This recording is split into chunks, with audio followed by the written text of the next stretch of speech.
What up, Caterpie TCG here, and today I'm getting back into the swing and making videos. I have like 10 deck profiles that I'm going to be recording soon, so that I can upload them, even when I'm not, even if I'm at a tournament, I can upload them or whatever. When I'm busy, I can upload videos. Maybe I'll start getting into the swing of actually making videos sometimes. Probably not. That sounds like something I probably wouldn't do, because I'm not that responsible. But today I have a deck profile of Xander Pero's, I think it was Charlotte Regionals, Zoroark Golisopod Missing Clover deck. Shout out to my friend who loves Missing Clover enough that he bought a playset plus a secret rare one, and I think he said it was like 20 or 25 bucks. So shout out to you, you're an idiot. But anyway, this deck plays 4 Zorua. You want to use the Ram one because you can actually attack with it if you're in a super bad situation. For Zoroark GXs, this is the main attacker. Ride Speeding is super good. And it has the super duper good ability Trade, where you discard a card from your hand and draw 2 cards. And then Ride Speeding is 20 for each of your Pokemon in play, so up to 120 without any modifiers like Kukui, Choice Band, etc. 2 Wimpod and 1 Golisopod. I don't know why this line was the line that he chose, but this is the line he played. I don't know if this deck got top 64 or top 128 at regionals, and I believe it was Charlotte. I don't even remember which regionals it was, but it was semi-good at some regionals in standard in this format. That's pretty much all I know. 3 Tapu Lele GX to use the ability Wonder Tag to get things like Brigette and Guzma and Cynthia and other supporters, but mainly Brigette. 1 Tapu Koko, pretty much a staple at this point. Slang Flip does 20 to each of your opponent's Pokemon. That's how you beat Duskmane and Fire decks. You basically, to beat Fire, all you need is like 2 or 3 Flying Flips, and then a bunch of Ride Speeding, and then that's it. 1 Oranguru. Resource management is very useful in this deck. Just to recycle stuff, really. Especially things like Puzzle. In this deck, Missing Clover, you can recycle energies, and it mostly stops mill. I mean, it doesn't entirely stop mill, but it is also good against a Quad Hoopa deck. So that's another plus.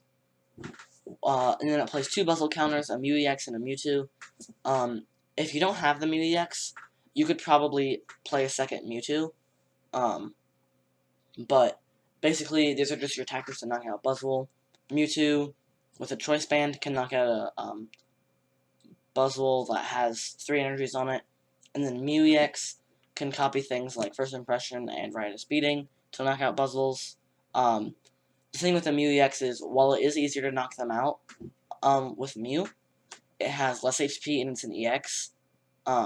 So they can use Oranguru with a Choice Band to knock you out. Yeah.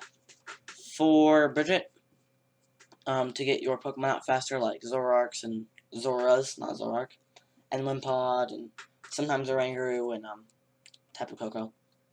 For Guzma, Guzma's super good in every deck, especially this deck, because it lets you switch, and, well, it's not to love about switching.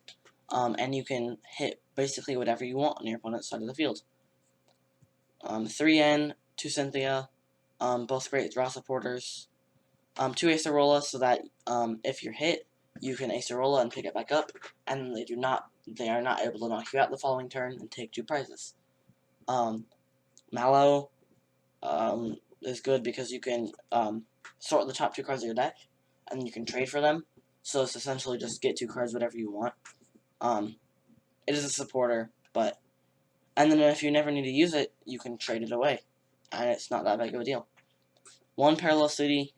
This makes me nervous playing only 1 Parallel City in this deck, but you can either limit your opponent's damage, which you really never want to do, with the red side. Normally you want to face the blue side toward your opponent so that they don't have as many matched Pokemon, and so they are weakened. For Ultra Ball, Ultra Ball is good for getting out Pokemon. It's pretty self-explanatory. 4 Puzzle of Time to recycle cards. 4 Missing Clover. And so this is weird. The first effect is look at the top card of your deck. It doesn't sort top decks. It doesn't do anything. You just look at your top deck. And I guess that's good because, like, you can see if you want to N or Sycamore. I don't know. Or, like, see if you're going to dead draw and then, like, Ultra Ball and fail it if you're going to dead draw. But it has a second effect where if you play all 4 Missing Clovers, forming a 4-leaf clover, because each Missing Clover is a leaf, if you didn't notice that. If you have a 4-leaf clover, you can take a prize card. And the next phrase, this effect only works 1 time for 4 cards. That does not mean that you can only use Missing Clover once per game. It would explicitly say this effect can only be used once per game, or something to that extent. It means you only take 1 prize card for playing 4 cards, not 1 prize card for each Missing Clover you play, that being 4 prize cards. Because if that was the case, then it would be very broken. 3 Field Blower to discard your opponent's tools and stadiums, especially parallel cities, so that your Zoroark GX can do more damage. 2 Choice Band to increase your own damage. 1 Enhanced Hammer to stop your opponent from attacking. And, I mean, it's always good to have an Enhanced Hammer in most decks in Standard right now. 1 Float Stone. Being able to retreat stuff that you don't want active, especially Oranguru, is very good. And then 4 DCE, 2 Grass. I believe the 2 Grass is because you do play Golisopod, but it's a very thin line. It's just a 2-1 line. So it's not like that important that you need to attack with it like a lot. So you only need 2 Grass energies instead of the 3rd. But yeah, so this is Missing Clover Zoroark Golisopod deck. I know my friend Carrion, shout out, will be happy to see this. I also might get him to do a deck profile soon, because he did make top 16 at his first regional, that I did very poorly at. I top 64, but I'm a senior, so that's bad. So, yeah, leave a like and subscribe, and, yeah, hopefully I can get more videos, and you can watch them and build decks and stuff. Woohoo.